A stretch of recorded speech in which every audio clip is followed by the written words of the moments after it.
Marami siyang kayang gawin na hindi ko kayang gawin. Yes. So, that's another one na Yes. talagang totally opposite kayo magkapatid. Anong meron si Asunta na wala si Alex? 36C cup. Charot. Billions. Property, cars, paintings, Expensive cars, oh. a child, a husband. Oo. So ano bang, Marami. anong meron ako na wala siya? Yun Yeah, yung tanong. exactly. Hindi ko alam. At saka masaya talaga siya sa pagiging asawa. Ngayon, ina. Housewife at saka mom. Bata pa kayo pareho, pumasok na kayo sa showbiz. So, hindi ba nanakaw pagkabata nyo? Yung na-enjoy nyo yung paglalaro? Ako na-enjoy ko, si Asunta hindi. Pero ako na-enjoy ko lahat, patintero, sleepover sa kaibigan, si Asunta hindi pwede. Ako pwede lahat. Why?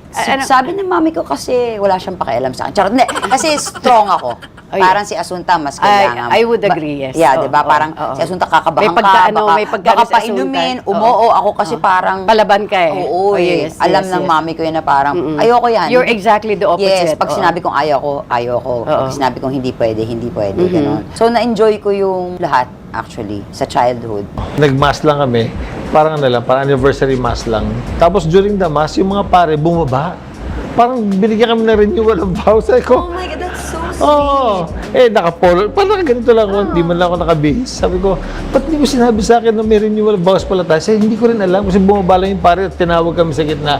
Liga, mag-renewal of vows tayo. He was very serious, very doctor po yung kanyang dating, so very formal. Okay. Nagtatanong ng question on a scale of 1 to 10, your pain level, mga ganun po tinatanong ng doktor, which is funny.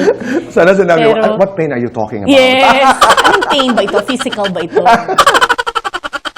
Yung kanta ko po na Patuloy ang Pangarap, di ba kasi ang lyrics po niyan, yung chorus part, sa isang pangarap. So may mga nagtatanong sa akin, Angeline, dun ba sa Patuloy ang Pangarap, ilan ba talaga yung pangarap mo? Kasi sa isang pangarap. Akala nila isa lang. Sabi ko, hindi, sais. Sais ang pangarap.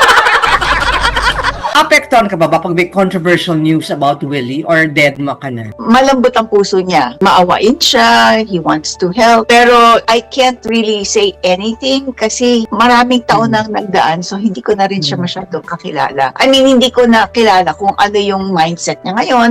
But all I know from how I knew him then, maawain siya at saka matulungin. Pero kung tatanungin ako kung dapat ba o hindi dapat, I can't judge. Yung mga dating sweet-sweetan namin ni Aljur. Kunyari, okay kami, ganyan. Yung kakanta kami sa mall show, sweet-sweetan kami. Kunyari, yan. Pretending that you were together. Tapos kunyari, pagtatanungin, kayo ba? Hindi kami sasagot, pero hindi naman talaga kami. Kunyari, titingin, ay naku, Lord, mga ganyan. Pagdating sa backstage, magkaaway kami. Hindi kami mag-jive ng ugali.